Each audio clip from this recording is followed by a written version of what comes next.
네, 여야는 잠시 뒤 국회 본회의를 열어 북한의 미사일 발사에 대한 규탄 결의안을 채택하고 곧바로 쟁점 현안 협상을 이어갑니다. 총선을 앞두고 남북 간 긴장이 고조되는 가운데 정부 여당은 고위 당정청 회의에서 쟁점 법안의 조속한 처리를 촉구했고요. 더불어민주당은 이번 총선이 현 정부에 대한 중간 평가의 성격을 가질 것이라며 맞불을 놨습니다. 국회 연결합니다. 안윤학 기자. 네, 국회에 나와 있습니다. 네, 오늘 본회의 2시 아니었나요? 시작했습니까? 아니요, 아직 시작하지 않았습니다. 오늘 오후 2시로 예정돼 있었는데 현재 본회의장으로 의원들이 속속 들어오는 상황입니다. 오늘 본회의는 북한 미사일 발사 규탄 결의안 채택을 위한 원포인트 본회의입니다. 앞서 국회 외교통일위원회가 지난 8일 만장일치로 통과시킨 규탄 결의안에는 북한의 장거리 미사일 발사를 명백한 유엔 안보리 결의 위반이라고 규정했습니다.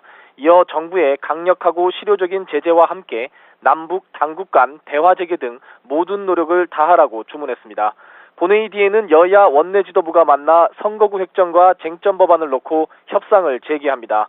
본격 총선 전국을 앞두고 내일부터 시작하는 2월 임시국회가 국회 현안을 마무리할 수 있는 사실상 마지막 기회인 만큼 타결 노력이 있을 것으로 보이는데요. 하지만 새누리당은 여전히 노동개혁 4법 등 쟁점 법안을 먼저 처리한 뒤에 선거구를 확정하겠다는 입장인 반면 더불어민주당은 파견법 적용 대상에 뿌리 산업을 제외해야 한다며 반대하고 있고 무엇보다 선거구 획정을 먼저 처리해야 한다는 주장을 굽히지 않고 있습니다. 네, 여야 모두 설 민심 분석이 한창일 텐데 각종 현안에 대한 양측의 신경전도 팽팽하다고요?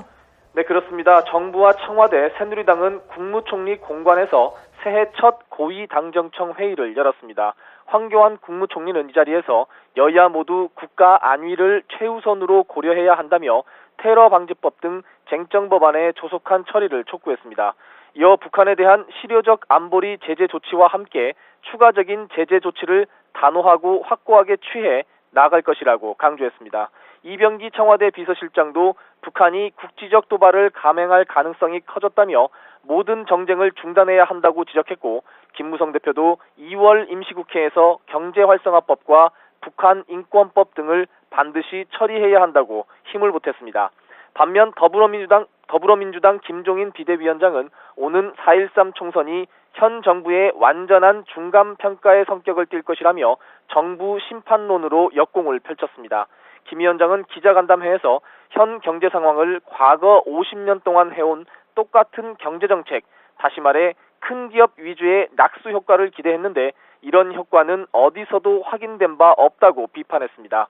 이어 우리에게 심각한 문제는 모든 분야의 양극화인데 해소 방안을 전혀 내놓지 못하고 있다며 근본적인 변화가 필요하다고 지적했습니다. 김 위원장은 또 공천관리위 인선 결과를 발표하며 개파 공천 배제와 개혁 공천 실천을 강조했습니다. 지금까지 국회에서 YTN 안윤학입니다.